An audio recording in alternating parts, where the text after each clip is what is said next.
meninggalkan Wa ala alihi ya maksudnya halalnya kan? belum sebenarnya ini halal atau Assalamualaikum haram ragukan halalnya belum ila ma la Bismillahirrahmanirrahim. Alhamdulillahirabbil alamin. Allahumma shalli wa sallim ala sayidina Muhammadin miftahi babi rahmatillah adada ma fi ilmillah salatan wa salaman daimaini bidawami mulkillah wa ala alihi wa sahbihi. Assalamualaikum warahmatullahi wabarakatuh. Waalaikumsalam warahmatullahi wabarakatuh. Alhamdulillah. Alhamdulillah. Bertemu kami kembali. Iya.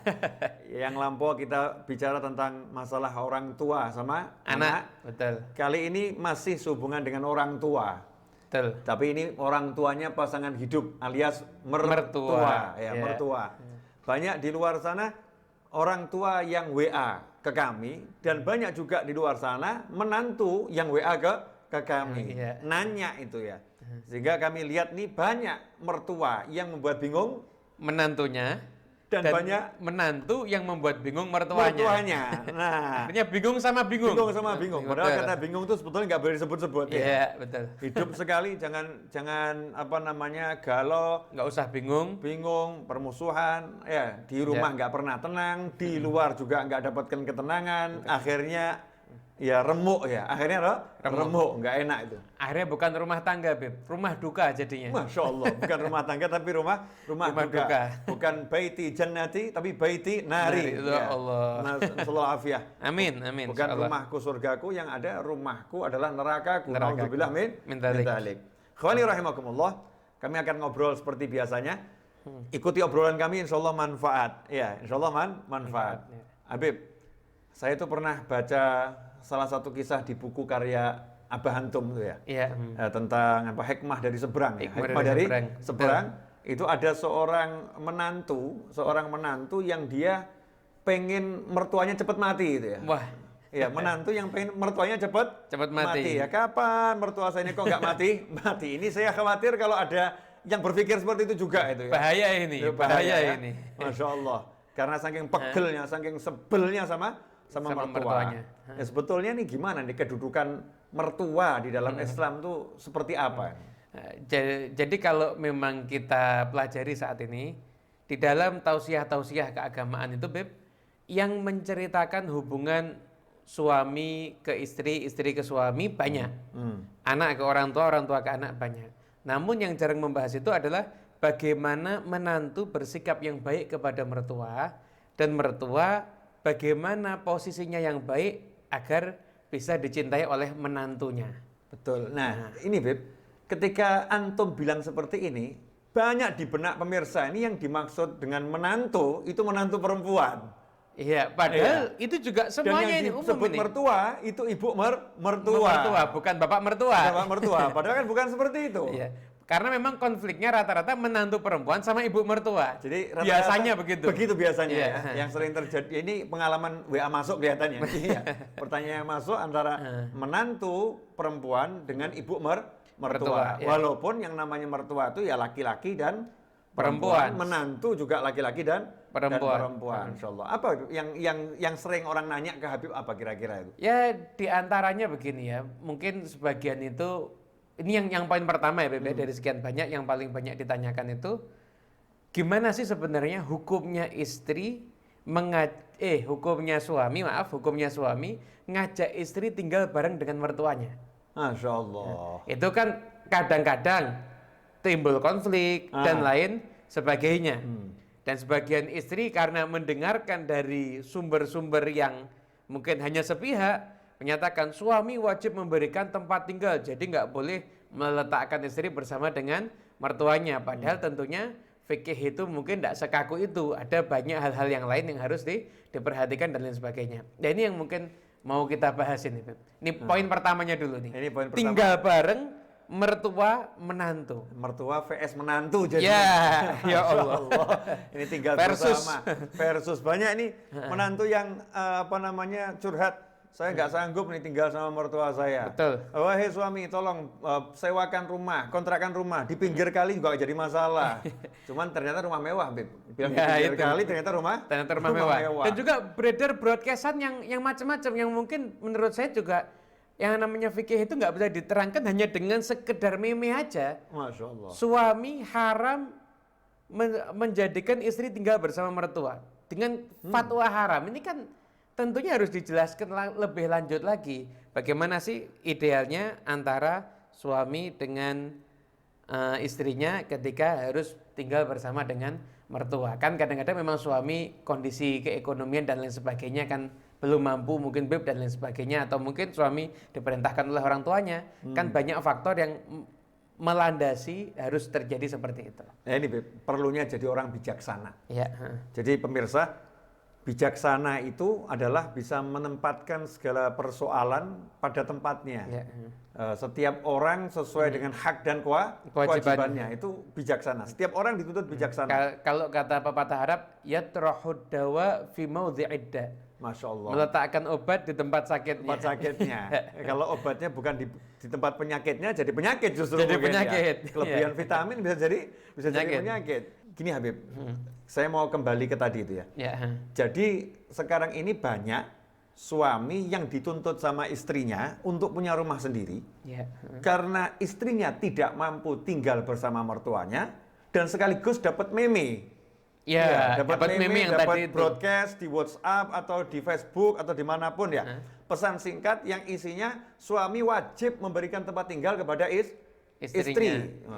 Diartikan tempat tinggal itu rumah sendiri gitu. Rumah sendiri. Ya, harus punya rumah gitu ya. Sendiri. Padahal itu sebenarnya nyewa aja, termasuk tempat tinggal itu nggak harus beli ya, nyewa pun juga bisa. Tapi ini fatwa yang beredar tanpa penjelasan yang konkret ini yang jadi masalah. Ya.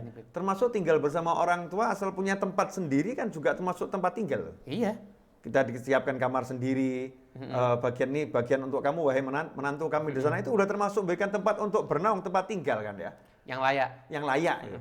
Kalau dia menuntut lebih tanpa melihat kondisi suami kan termasuk perbuatan yang zalim. Ya, karena termasuk membebani suami dengan apa yang suami nggak mampu, nggak boleh itu. Artinya bukan istri yang baik ya. Bukan istri yang bukan baik. Istri yang baik. Kalau istri yang baik dia akan terima kondisinya suami apapun. Ini dari sisi istri ya. Ya, dari sisi istri. Yang baik. Tapi kadang juga suami kurang ajar Habib. Ya, dia maksa istrinya jadi baik, tapi dia nggak pernah jadi baik. Ya, nggak pernah jadi baik. Inilah bijaksana. Jadi penyakitnya istri ya diobati, penyakitnya suami juga harus diobati. Betul. Jadi jalan sendiri ya. Ngobatinya. Ini suami diobatin, istri diobatin. Jadi nggak bisa kan cuma dengan satu meme memutuskan hukum. Kemudian suami harus sewakan rumah, suami harus belikan rumah dan lain sebagainya. Karena kadang suami juga terikat pada hukum Habib. Hukum di mana orang tua yang mengatakan kamu tidak boleh keluar dari rumah. Kamu wajib menemani ibu. Sementara taatnya anak kepada orang tua ini hukumnya wajib. Ini kalau ketemu orang tua yang juga tidak bijaksana kan repot juga ya. Terus sikap yang enak harusnya gimana nih Beb? Ini kan tadi kita lagi bahas kebingungan masyarakat. Kita lagi mengemukakan kebingungan orang ini. Yang paling enak yang tidak bertentangan dengan hukum, kemudian juga sesuai dengan kaidah-kaidah tasawuf, kaidah masyarakat. Karena kadang hukum ini harus diterapkan sesuai juga dengan nilai norma yang berlaku di masyarakat sehingga tersebut. Semuanya jadi indah gitu ya. Jadi indah. Menurut Habib seperti apa? Ini harusnya saya yang nanya, kok malah saya yang ditanya ini. Gantian. Masa saya terus yang jawab. Saya pakai tongkat, Beb, udah tua. Giliran yang muda-muda yang jawab ini. Kurang lebih begini Habib. Kalau memang kondisi suami mampu, kondisi orang tua tidak mengharuskan tinggal bersama orang tua, tidak mengharuskan tinggal bersama orang tua, dan kalau dipaksakan ada madharat, maka memang selayaknya suami tinggal sendiri bersama dengan istrinya, namun tetap tidak mengabaikan orang tuanya. Oke, saya potong dikit Habib ya. Apa yang Habib sampaikan tadi saya coba ulangi, karena ini kan masalah yang penting ya. Penting sekali. Jadi kalau seorang suami punya harta dan kemampuan untuk menyewakan atau membeli artinya menyediakan tempat tinggal. Baik itu dengan dipinjemin orang, pokoknya dengan sewa, apapun bentuknya, tempat tinggal walaupun ukurannya 4 kali 4 meter gitu kan. Kos Beb kan juga termasuk tempat tinggal. 4 kali 4 meter itu kan kos-kosan tuh ya. Tempat tinggal, mampu menyediakan tempat tinggal. Kemudian orang tuanya suami juga tidak bermasalah dengan anaknya itu tinggal sendiri. rumah sendiri. Kemudian yang ketiga, kalau sampai tinggal bersama orang tua, timbul masalah. Ya, yang ada membawa madorot madorot dalam agama. Karena mungkin orang tua juga punya anak banyak, bukan cuman anak semata wayang ini gitu ya. Mungkin ada kakaknya, adiknya. Sehingga kalau tinggal bersama timbul madorot dalam agama, banyak hal haram terjadi dalam agama, maka memang suami menyediakan tempat tinggal sendiri untuk istrinya. Itu solusi yang paling tepat dan tanpa suami mengabaikan kewajibannya kepada orang tuanya. Karena sebagaimana istri ini dengan catatan Habib, kalau istrinya tadi memang pengen rumah-rumah sendiri. Tapi kalau istrinya seneng tinggal sama mertua kan? Oh ya udah selesai, Habib. Selesai masalah ya. Selesai pembahasan. Berarti kan istrinya ridho untuk tinggal bersama dengan mertuanya.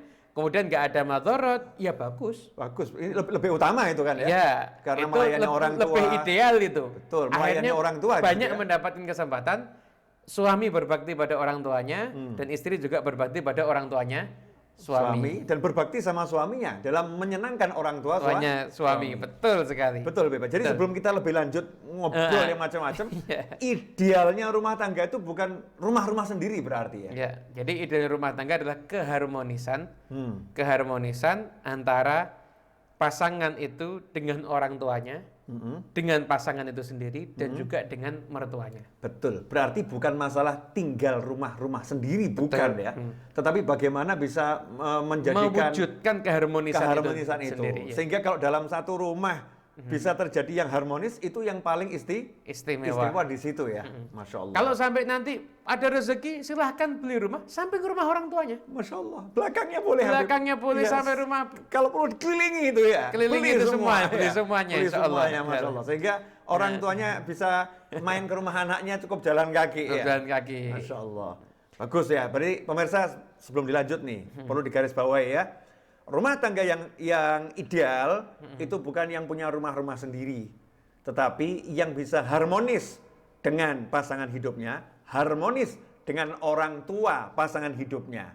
Nah, itu baru namanya rumah tangga ideal. Itu bagus. Baru rumah tangga, bukan rumah duka. Bukan rumah duka, rumah tangga. Insyaallah.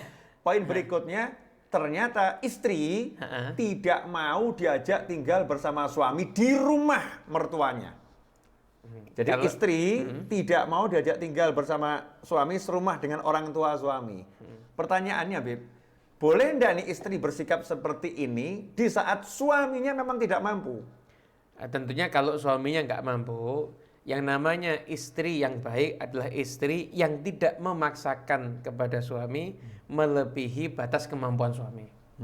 Ketika istri memang tidak mampu untuk tinggal bersama dengan mertua dan suami belum mampu menyediakan tempat tinggal sendiri, maka sebaiknya istri berdamai dengan perasaannya, belajar gimana caranya agar dia bisa tinggal bersama dengan mertuanya, sementara nunggu sampai suaminya akhirnya mampu untuk menyediakan tempat tinggal sendiri. Jangan menganggap ini sebagai satu problem, satu masalah. Jadi cara pandangnya harus dirubah. Ini adalah peluang saya untuk mendapatkan ridhonya suami. Yang mana ridhonya suami adalah surga bagi istri. Dan suaminya sendiri secara pribadi juga harus ikhtiar. Saya kalau sampai mendapatkan kemampuan, saya pasti akan sediakan tempat tinggal sendiri untuk istri saya. Syukur-syukur bisa didekat dengan orang tua saya sehingga masih bisa membayar hak keduanya dengan sebaik-baiknya. Iya. Ini kasusnya kalau istrinya tadi meminta dengan paksa, pokoknya Mas, aku mau rumah-rumah sendiri, aku tak sanggup tinggal bersama orang tuamu.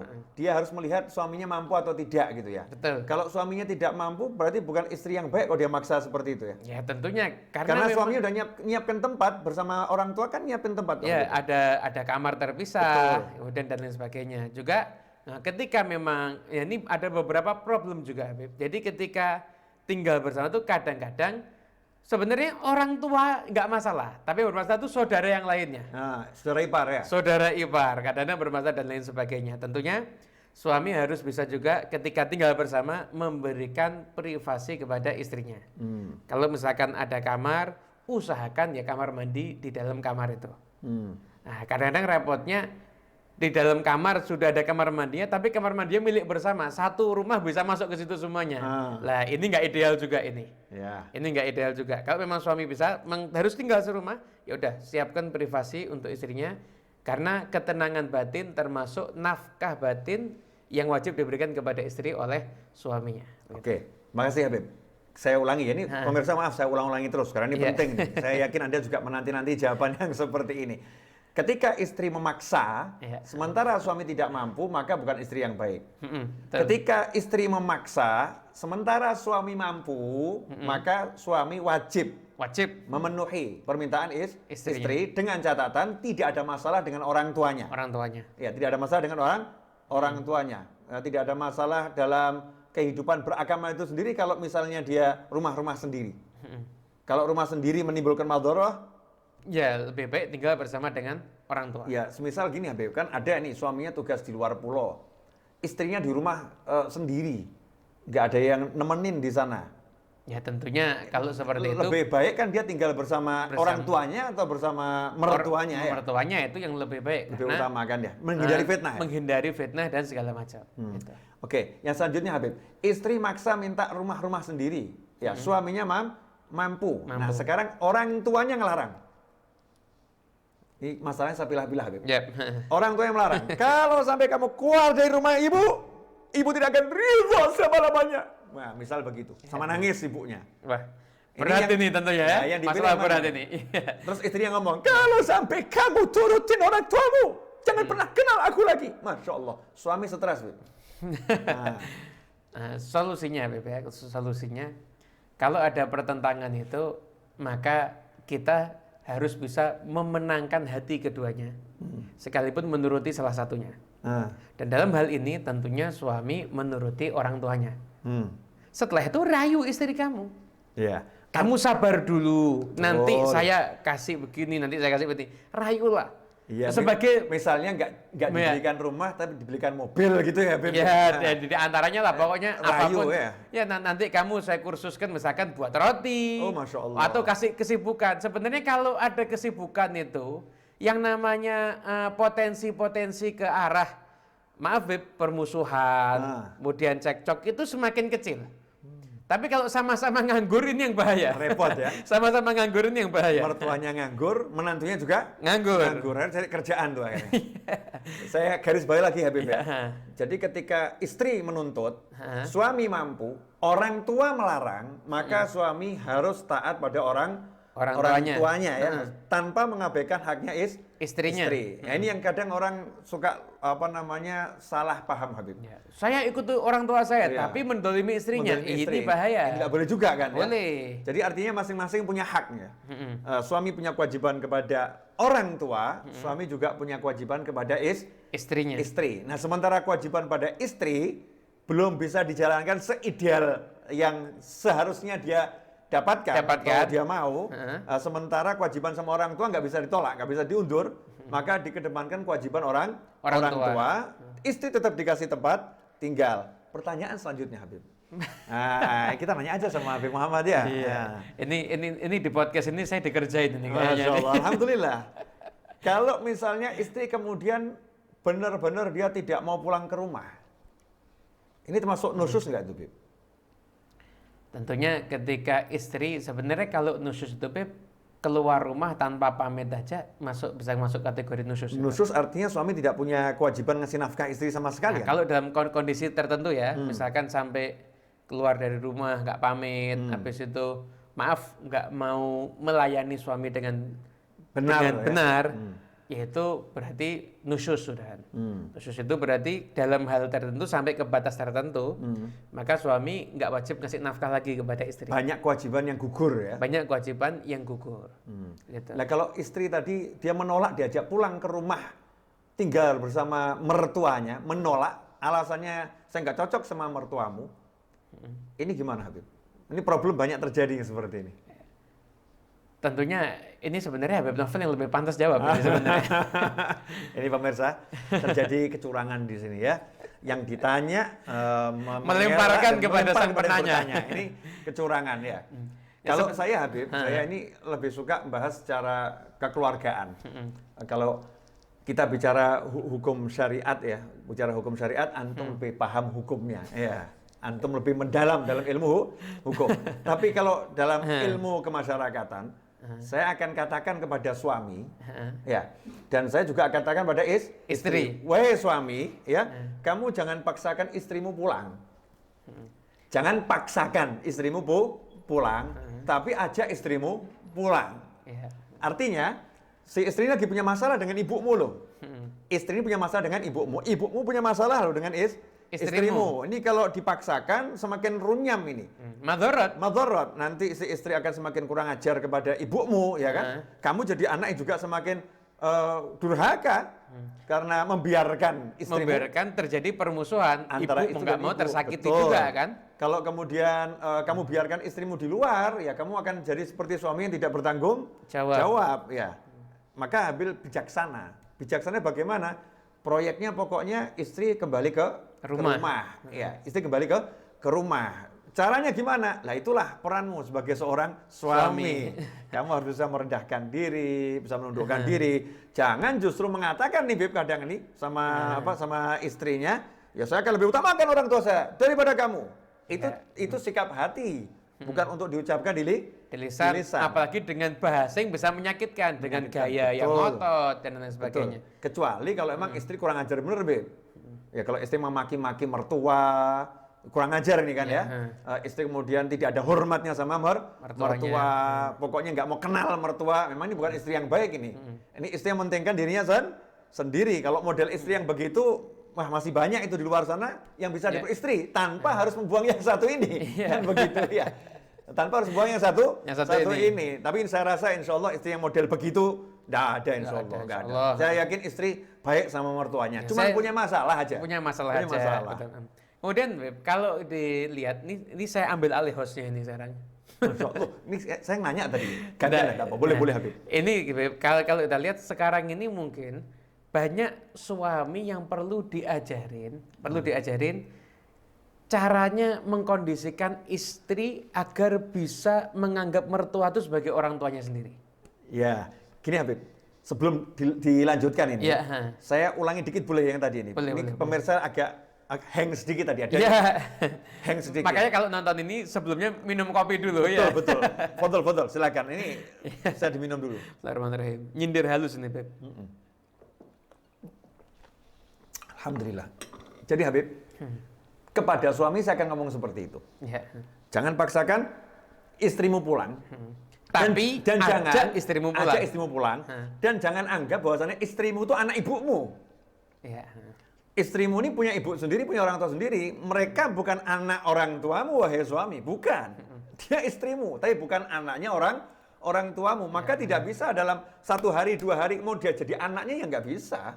Walaupun ada hukumnya proses, hukum, ada waktu ya. Ada proses, ada waktu, itu harus disadari oleh para suami. Nah, kepada istri saya akan ngomong. Masalah cuma sama mertua aja kok dibuat besar. Ya, masalah mertua dibuat besar. Ya, simak kisah saya yang satu ini dari buku karya ayahnya Habib Muhammad ini. Itu tadi ada seorang istri menantu yang dia itu pegel, sebel tinggal serumah sama mertua, sampai cita-citanya agar mertuanya cepat mati. Karena mertuanya nggak mati-mati, akhirnya dia dibisiki setan, lebih baik mertuamu kamu bunuh. Na'udzubillah min dzalik. Akhirnya dia pergi ke tempatnya orang jual jamu, minta racun yang mematikan dalam jangka waktu lama. Karena kalau langsung nanti cepat ketahuan. Akhirnya ditanya sama yang jual tadi itu, kenapa kamu? Mertua saya begini-begini. Ya udah, ini saya kasih racun jangka waktunya 40 hari. Nah, jangka waktu 40 hari, setelah 40 hari nanti mertuamu akan mati. Tapi syaratnya biar nggak ketahuan, saya kamu ajari. Kamu suguhkan ini dalam bentuk teh. Ya, larutkan dalam teh. Tiap hari kamu minumkan ke mertuamu. Buatkan, tunjukkan dengan santun, hidangkan dengan bagus, biar nanti nggak ketahuan kalau kamu mau ngeracun. Biar nggak mencurigakan. Nah, berlangsung 40 hari, hari pertama, kedua. Nah, rupanya ketika menantu ini menyuguhkan teh itu dengan cara yang seperti itu, mertuanya tersentuh. menantu saya kok baik banget ini ya. Menantu saya luar biasa, berubah nih mertua. Jadi akhirnya baiknya luar biasa sama menantunya. Dan menantunya akhirnya jatuh cinta sama mertuanya. Akhirnya dia sadar, wah racun sudah bekerja ini. Gimana ini? Hari ke-40 belum berakhir, dia datang ke rumahnya tukang obat tadi itu. Dan ngomong, ini gimana, saya nggak mau mertua saya mati sekarang. Saya mau mertua saya panjang umur. Dia jadi baik ya, dia jadi luar biasa. Maka yang jual obat tadi pun tersenyum dan mengatakan, saya sebetulnya nggak ngasih racun kepada mertuamu, tapi saya kasih vitamin biar tambah segar. Ya, vitamin dan biar tambah segar. Dan mertuamu itu, saya sengaja kamu suruh layani dengan bagus. Biar apa? Biar kamu belajar mencintai mertuamu, biar mertuamu jatuh cinta sama kamu. Nah sekarang udah bagus, silakan lanjutkan. Masya Allah. Nah ini loh, ternyata kan masalahnya masalah mau belajar mencintai atau tidak. Karena nggak bisa dalam satu hari jadi orang tuanya dan satu hari jadi anaknya, nggak bisa. Tapi kalau betul-betul menantu ini melayani mertua dengan niat ingin menjadikan orang tuanya, dan orang tua itu melihat menantunya melayani lebih bahkan dari anaknya, ya pasti jatuh cinta, Habib. Otomatis itu ya? Otomatis terjadi. Betul, itu ya? Makanya suami ketika ada masalah seperti ini, cara yang bijak adalah tidak memaksakan ya istrinya untuk sesuai dengan dirinya dan orang tuanya, tapi berusaha agar istrinya bisa menerima itu. Tentunya dengan ya merayu. Ya, dengan merayu, memberikan pengertian, penjelasan, nanti lewat orang banyak yang punya keahlian, yang lebih didengarkan. Setiap orang pasti tahulah cara menghadapi keluarganya sendiri, karena beda-beda, Habib. Silakan dilanjut tadi pertanyaannya apa, Habib? Ini sekarang kita masuk ke tema yang berikutnya. Jadi tema masalah rumah itu sudah insya Allah terjawab, mungkin rata-rata problem yang terjadi kan masalah rumah ini. Kemudian masalah berikutnya, sebenarnya yang harus dijelaskan itu kedudukan mertua di mata suami dan kedudukan mertua di mata istri. Itu gimana itu? Ya. Kedudukannya. Apakah suami mendapatkan sama seperti kayak berbakti kepada ibunya, dapat surga juga, surga di lapak kaki ibu, atau ada pembahasan-pembahasan yang lain yang berkaitan dengan hubungan antara suami dengan mertua atau istri dengan mertuanya juga. Seperti itu. Makasih Habib. Ini sepanjang yang saya tahu Habib ya. Yang saya pelajari itu taat kepada mertua sama dengan taat pada orang tua. Durhaka pada mertua sama dengan durhaka pada mertua sama dengan durhaka pada orang tua. Yang saya pelajari seperti itu. Jadi ini poin penting yang harus didengarkan sama semua orang, bahwasanya nggak bisa kalau sampai terjadi perselisihan antara orang tua dan mertua, menangkan yang mana, nggak bisa. Menangkan hatinya keduanya. Betul. Dan turuti salah satunya yang memang dianggap paling baik, lebih utama untuk dikedepankan. Nah, ini yang sering salah Habib ya. Yang sering salah itu ketika suami menganggap bahwasannya bapak dan ibu mertuanya itu ya orang biasa yang menikahkan putrinya kepada dia. Saya mau ngajak para suami ini sedikit pakai akal warasnya sedikit aja. Nggak usah banyak-banyak kita nih loh. Kita ini para suami pakai akal waras kita. Baru ada orang berbuat baik, bantu servis mobil kita gratis. Iya. Mobil kita diservis gratis. Itu kita senangnya luar biasa. Terima kasihnya nggak cukup sekali. Genteng kita bocor, dibenerin orang gratis. Kita senangnya luar biasa. Terima kasihnya luar biasa. Ini ada manusia, dia itu si ibu hamil 9 bulan dan nunggu hamil itu ya nggak langsung hamil kan, nggak begitu toh. Ada prosesnya, ada takdir Allah, karunia Allah, tiba-tiba hamil 9 bulan. Mengandung si ibu ini dengan ngandung yang berat, yang susah. Dikatakan dalam Al-Quran, kandungan itu berat. Hei pria, jangan ngomong ngandung itu ringan. Cobalah mengandung nggak kalau kamu bilang ngandung itu ringan? Nggak mungkin. Nggak mungkin, ngandung itu berat. Wahnan ala wahnin. Dalam keadaan yang lemah dan semakin lemah. Kemudian ketika melahirkan, itu taruhannya nyawa. Wanita ini menaruhkan nyawa untuk mengeluarkan bayi ini. Kemudian lahir bayi perempuan. Bayi perempuan ini kemudian diasuh oleh ibunya, dikasih air ASI atau susu yang lain selama bertahun-tahun. Kemudian diajari bicara, diajari berjalan, diajari berlari, disekolahkan, dididik agamanya, dikenalkan Allah Subhanahu wa Ta'ala. Kemudian dihias, dikasih pakaian, dibuat cantik. Setelah cantik, tiba-tiba nih seorang pria datang melamar sama si ibu dan bapak yang kerja keras untuk biaya anaknya, dikasihkan anaknya, silahkan nih anak saya buat kamu, diundang tetangga, diundang kerabat, diundang banyak orang, dibuatkan pesta, jamuan makan yang luar biasa, dibangga-banggakan. Kemudian ini anak laki-laki tadi ini mantu ini mengatakan, itu kan cuman ayahnya istri saya, itu kan cuman ibunya istri saya. Ini model yang seperti ini ya wajar kalau ngincipin neraka, Habib. Masya Allah. Ya wajar. Kenapa? La in syakartum la azidannakum wa la in kafartum inna adzabi lasyadid. Ini kufur nikmat yang luar biasa ini. Nikmat dikasih istri oleh mertua. Mau balas apa kepada mertua? Bukan dikasih mobil, bukan dikasih rumah, dikasih anak. Bagian minloh. Anak itu kan bid'ah minloh. Bagian daripada orang tuanya dari sendiri. Dirinya. Hatinya diserahkan kepada orang lain. Hatinya dan zahirnya itu diserahkan sama orang lain tanpa minta serupiah pun. Bahkan mengeluarkan duitnya, tenaganya demi menantu tadi. Menantu ini kemudian, ya itu kan orang tuanya istri. Bahkan hitung-hitungan duit sama mertua. Masya Allah, bahaya ini. Mertuanya lagi butuh duit, ini menantunya ngomong sama istrinya. Itu bapak ibumu bisanya cuma minta duit aja sama saya. Masya Allah, ini menantunya begini nih, Beb. Ini yang neraka, ini udah nunggu, Beb. Kapan matinya, kapan itu? Kata yang neraka. Na'udzubillah min dzalik. Kan orang yang punya anak perempuan aja mendidik dengan benar itu lewat hadis Nabi Allah mengapresiasi kan? Betul. Apalagi ini yang merasakan anak itu, merasakan kasih sayangnya, merasakan kebaikannya. Kok nggak bisa mengapresiasi? Ini kan keterlaluan ini berarti. Sangat keterlaluan. Saya sampai terbawa emosi. Terbawa emosi. Ya apa?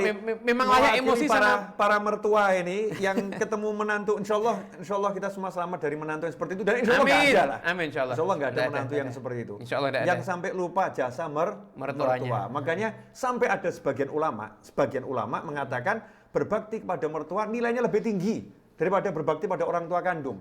Karena apa? Karena banyaknya orang yang lupa sama berbakti pada mertua. Ulama tadi sampai mengingatkan berbakti sama mertua itu nilainya lebih tinggi loh dibandingkan berbakti pada orang tua kandung. Sebagian ulama. Kenapa? Karena mertua mau mengorbankan yang dimilikinya. Bukan harta, bukan apa. Bagian dari nyawanya.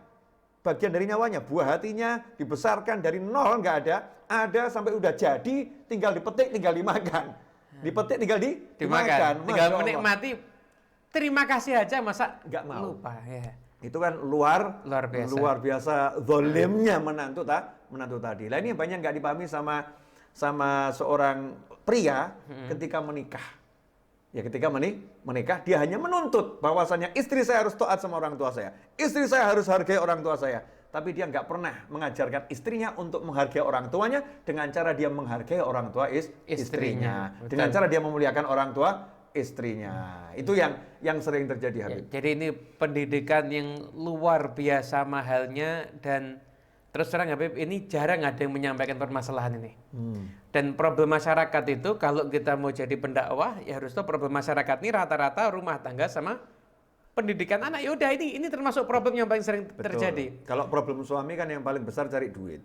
Iya. Suami cari duit. Kemudian pulang di rumah dimintai duit. Nah, itu problem para suami. Insyaallah. Kemudian sekarang kita juga meminta nasihat kepada Habib Novel. Mentang-mentang saya bawa tongkat diminta nasihat, Habib. Yeah. Memang udah kelihatan tua. Rambut belum disemir, ini kalau bau-baunya tongkatnya baru ini kayaknya. Wah, ini tongkat sakti, Habib. Masya Allah. Tongkat sakti. Dengan tongkat ini saya bisa membuat yang sehat jadi sakit, Habib. Iya. Ya kalau dipukulkan yang sehat jadi sakit pasti. Masuk kaki saya sendiri kalau sehat ini dipukulkan jadi sakit. Jangan terburu-buru mengenai kata sakti dengan sesuatu. Orang sekarang kan seneng sama yang sakti-sakti. Ada video. Coba ini namanya kita kasih nama podcast sakti yang lihat viral. Apalagi mertua sakti. Mertua sakti lebih viral lagi. Lebih viral lagi. Sekarang mungkin saat ini kita akan melihat dari berbagai sudut pandang ya. Sudut pandang. Juga ada beberapa kasus yang terjadi.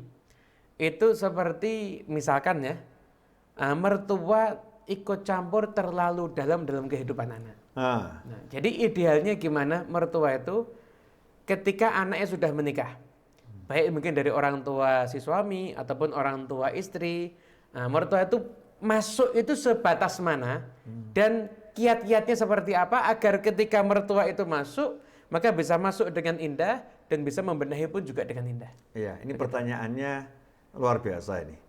Ya. Karena banyak kasus ini yang ditanyakan. Pertanyaannya luar biasa ini. Ini jebakan ini. Ini pertanyaannya jebakan untuk saya menjawab nih. Pemirsa dimanapun Anda berada, enaknya dijawab enggak ya? Enaknya dijawab enggak ini? Campur tangan orang tua dalam rumah tangga. Ini sebenarnya tema tersendiri itu Habib, panjang itu. Tapi enggak apa-apa kita kasih kisi-kisinya sedikit. Kisi-kisinya sedikit boleh. Intinya begini Habib.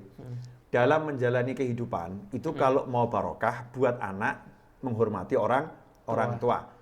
Itu sikap anak, baik itu sebagai menantu maupun dia sebagai anak kandung, menghormati orang tuanya sendiri ataupun orang tua pasangan hidup. Itu akan terjadi keberkahan dalam rumah tangga. Nah, kemudian orang tua ini kepada anak hendaknya dia sebatas ya. Orang tua kepada anak sebatas memberikan saran yang terbaik.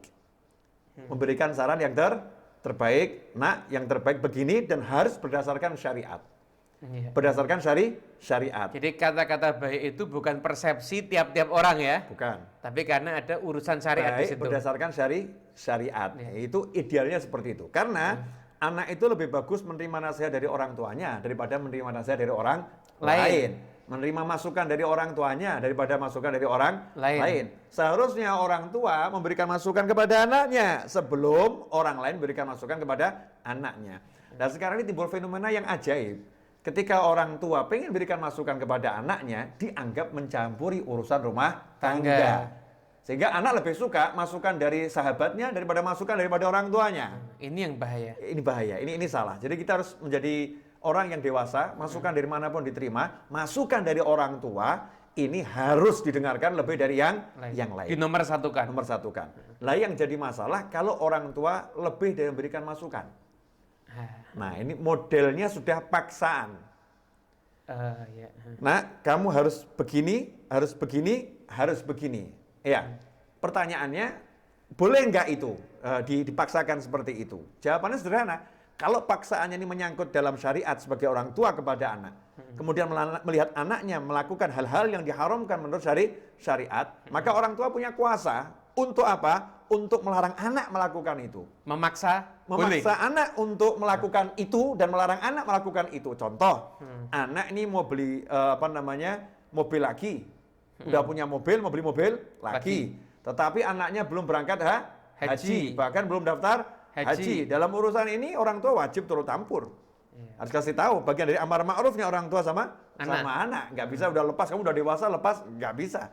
Harus amar ma'ruf nahi mungkar, tapi tentu dengan cara yang baik. Selaku orang tua punya kuasa. Nak, ya, sampai kapanpun kamu anakku. Jangan beli mobil, berangkat haji kamu. Ibu tidak akan melihat wajah kamu sebelum kamu daftar haji. Ini ancaman yang tegas ya, ancaman yang tegas, yang berat memang. Tapi demi apa? Menyelamatkan anak jangan sampai dia nanti meninggal dalam keadaan yang tidak beriman pada Allah Ta'ala karena meninggalkan kewajiban ibadah haji. Yang seperti ini mungkin anak menganggap jangan ikut campur urusan saya. Nggak bisa kalau begitu ya. Nah, ini bukan ikut campur. Memang di situ wajib ikut campur. Nah, yang seperti ini kan akan tahu batasannya semua. Kalau anak itu paham agama, orang tua paham agama. Yang terjadi sekarang nggak pakai ilmu agama, ilmu perasaan, Habib. Nah, menurut perasaan saya ini orang tua saya nggak pas nih.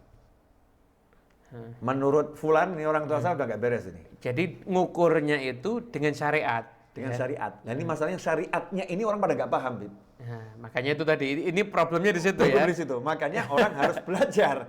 Harus belajar, kemudian mau bertanya kepada orang yang tahu. Jangan tanya cuma asal. Ya, ilmu agama browsing aja. Jangan browsing, tanya sama pakarnya. Gimana nih saya kok ngadepin orang tua saya ikut campur sampai urusan yang seperti ini. Betul. Harus taat. Nah, ada satu kaidah yang secara umum bisa dipakai oleh siapapun. La ta'ata li makhluqin fi ma'siyatil khaliq. Tidak boleh taat pada siapapun ketika diperintah maksiat. Ya, tidak boleh taat pada siapapun ketika diperintah maksiat. Ketika orang tua itu ikut campur, tapi ikut campurnya ini menimbulkan maksiat, maka di situ harus ditolak. Ditolak tapi dengan cara yang baik. Jangan sampai nolaknya juga menimbulkan maksiat. Nolaknya dengan bentak-bentak orang tua, nolaknya dengan memaki orang tua. Naudzubillah min dzalik. Ini nolaknya udah maksiat yang lebih besar dari perbuatan orang tua itu sendiri. Makanya itu berarti nahi mungkar bil mungkar ya. Nahi mungkar bil mungkar wa akbar. Dan mungkarnya lebih besar. Memang problemnya di situ. Kadang anak nggak tahu batasan orang tuanya boleh ikut Campur. dan tidak boleh ikut Campur. campur. Nah, itu di mana? Nah, bagusnya buat orang tua juga harus mengerti ya, harus mengerti ilmu syariat sehingga dia tahu kapan saya ini harus masuk, kapan saya ini cukup di luar dan melihat ya. Kapan saya masuk sekedar ngasih saran, kapan saya masuk harus dengan keras ya. Perintah. Betul. Seperti Nabi Muhammad SAW. Saya kasih contoh, Habib. Ya, dan ini sebaik-baik contoh. Contoh, ikut campur urusan rumah tangga Ali bin Abi Thalib karramallahu wajhahu dan Fatimah Zahra. Yaitu urusan masalah pembantu rumah tangga. Pembantu rumah tangga. Sayyidina Ali bin Abi Thalib pengen Sayyidatuna Fatimah punya pembantu, tapi Sayyidina Ali tidak punya uang untuk menggaji saat itu ya seseorang untuk punya pembantu. Sayyidina Ali radhiyallahu anhu melihat Nabi SAW lagi bagi-bagi pembantu kepada para sahabat. Sayyidina Ali pun nyuruh Fatimah Zahra, hendaknya kamu ke rumah ayahmu dan mintalah pembantu kepada ayahmu.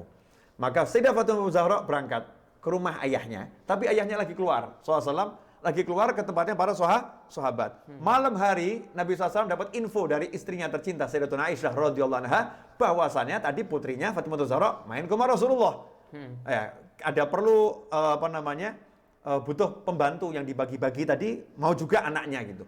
Maka Rasul tidak nunda sampai besok pagi, tidak. Malam hari, di malam yang sangat dingin, Nabi Muhammad SAW bergerak ke rumah Fatimah Zahra, langsung masuk ke dalam rumah, langsung masuk ke dalam kamar, ya, langsung duduk di antara mereka berdua di atas tempat tidur. Sayyidina Ali sampai mengatakan, saya rasakan dinginnya kaki Rasulullah sampai ke dada saya. Saking dinginnya malam itu. Sayyidah Fatimah Zahra karena malu dengan ayahnya, langsung tutupan selimut, nggak mengeluarkan wajahnya dari balik selimut karena malu dengan ayahnya, karena punya sifat pemalu yang luar biasa. Maka ayahnya Nabi Muhammad SAW berkata, mau nggak saya ajarkan kepada kalian berdua sesuatu yang lebih utama daripada pembantu. Ya, dikasih saran, mau nggak ini yang lebih bagus dari pembantu? Ini kan pengen pembantu, ya pengen pembantu. Nabi nggak nyarikan pembantu, tapi dikasih yang lebih bagus dari pembantu. Mau tidur suruh ngucap subhanallah 33, alhamdulillah 33, Allahu Akbar 34. Nah, 34 Allahu Akbar ini dan 33 subhanallah dan alhamdulillah kalau ditotal jumlahnya 100 lebih baik daripada pembantu. Nabi ikut campur. Masuk ke dalam rumah. Makan duduk di kamar. Ya. Masya Allah. Duduk di kamar.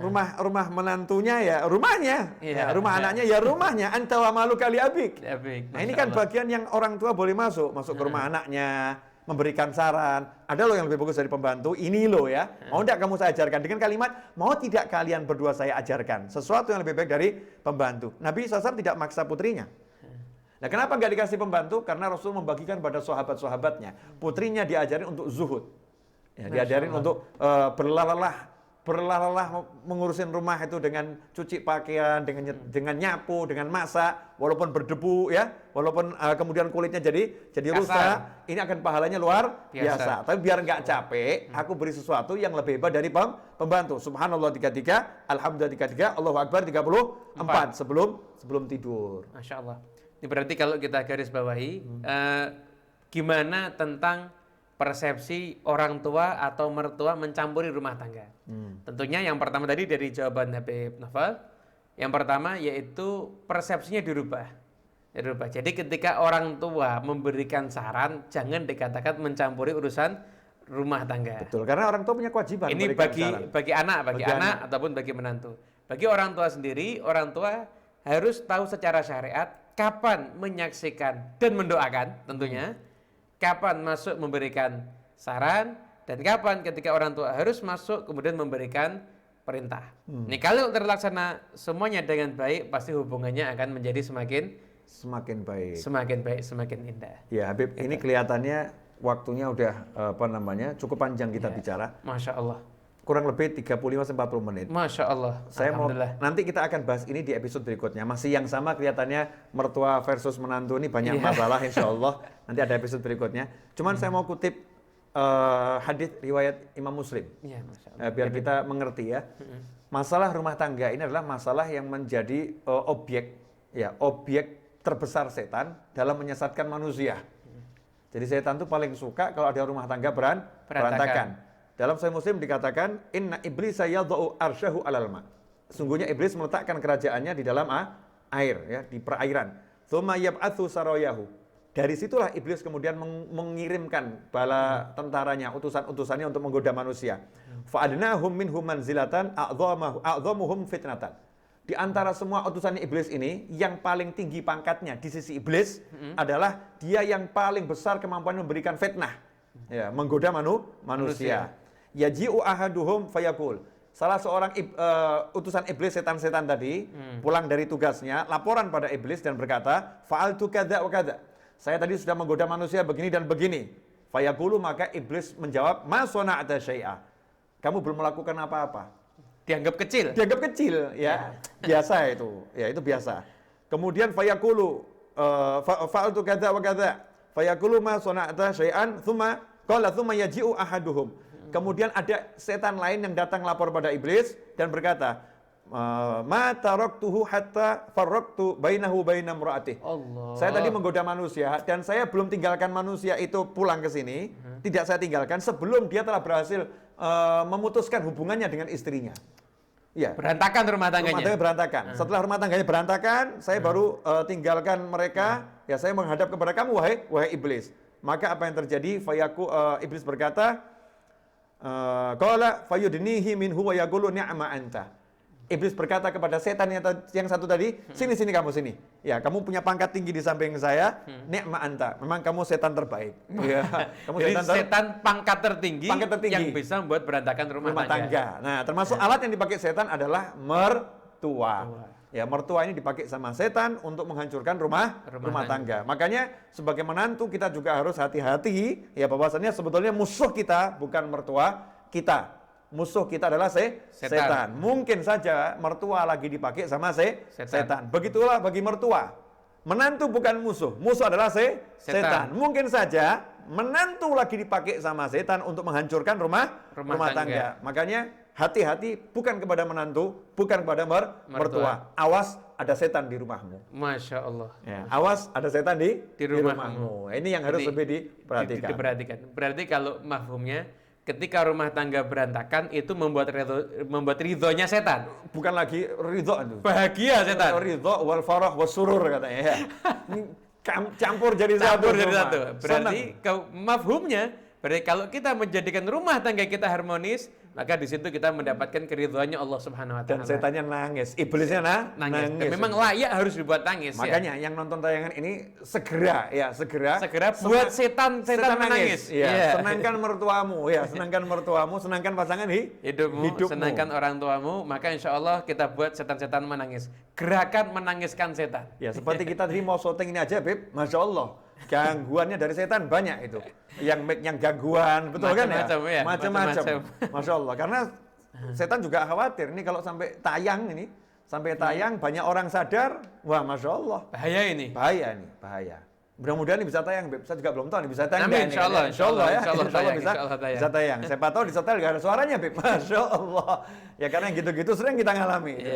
Kalau pemirsa nanya itu suaranya Beb Muhammad waktu itu kok di episode sebelumnya sempat kecil atau hilang, nggak ada suaranya.